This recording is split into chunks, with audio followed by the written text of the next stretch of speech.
அனைவருக்கும் வணக்கம். வார்த்தை வியாபாரி சேனலில் இன்றைக்கி ஒரு அழகான கதையை பார்க்க போகிறோம்.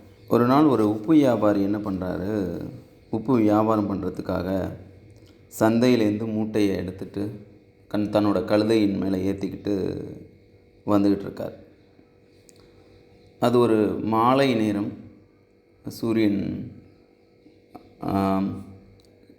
அஸ்தமிக்கிற தருணத்தில் அவர் நடந்து வந்துட்டுருக்கார். திடீர்னு பார்த்தா குளிர்ந்த காற்று அடிக்குது. கருமேகங்கள்லாம் அப்படியே வானத்தில் படருது. அவ்வளவு விரைவாக சட சட சடன்னு சொல்லிட்டு மழையும் பெய்ய ஆரம்பிச்சிது. இந்த வியாபாரிக்கு ஒரே வருத்தம். நம்ம நடந்துட்டு போயிட்டுருக்க தூரத்தில் ஒதுங்கிறதுக்கு கூட ஒரு இடம் கூட இல்லையே, நம்ம எப்படி இந்த உப்பை காப்பாற்ற போகிறோம் அப்படின்னு சொல்லிட்டு அவருக்கு ஒரே கலக்கம். உடனே என்ன பண்ணுறாரு, கடவுள்கிட்ட வேண்டார். கடவுளை, நான் உப்பை கொண்டு போய் சேர்க்குற வரைக்கும்னாது மழையை கொஞ்சம் தள்ளி வைக்கக்கூடாதா அப்படின்னு சொல்லிட்டு அவர் சொல்கிறார். ஆனால் இயற்கைக்கு தெரியுமா, ஏன்னா இயற்கைக்கு எல்லாமே பொதுவான ஒரு விஷயம்தான் அல்லவா. உடனே மழை நல்லா பெய்யுது.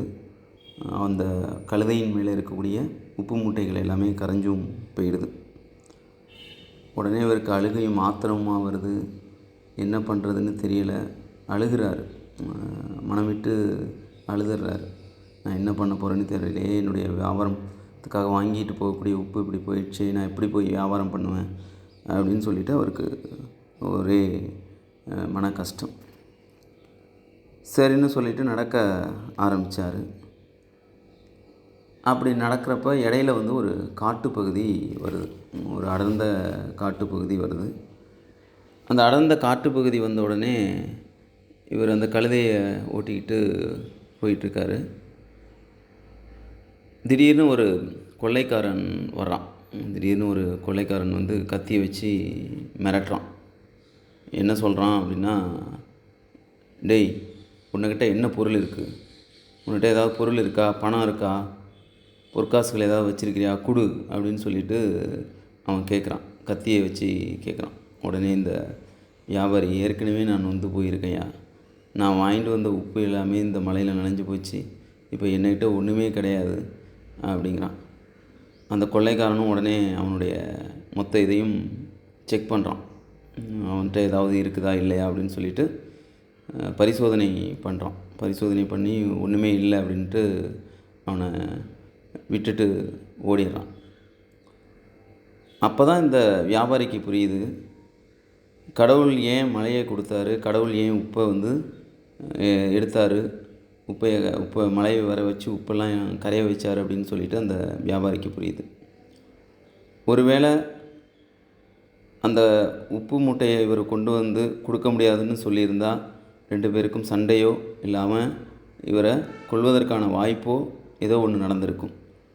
அது இல்லாமல் இவர்கிட்ட பொருளே இல்லாமல் செஞ்சு அவனுக்கும் பொருள் இல்லாமல் இவரை அனுப்புறதுக்கு உண்டான எல்லா வழியையும் கடவுள் பார்த்தாரு அப்படிங்கிற மாதிரி இவன் மனசுக்குள்ளார தோணுது. கடவுள் தான் என்னை காப்பாற்றினார், நான் அப்போ ரொம்ப அழுதேன், எனக்கு இப்போ தான் புரியுது கடவுள் ஏன் நஷ்டத்தை கொடுக்குறாரு, கடவுள் ஏன் லாபத்தை கொடுக்குறாரு அப்படிங்கிற வித்தியாசம் எனக்கு புரியுது. ஒரு நாள் நஷ்டமாயிடுச்சு அப்படின்னு சொல்லிட்டு அழுது புலம்பாமல் நாளைக்கு கிடைக்க போகிற லாபத்தோட முக்கியமான அங்கம்தான் இது அப்படிங்கிறத புரிஞ்சுக்கணும் அப்படிங்கிறது இந்த கதையினுடைய சாராம்சம்.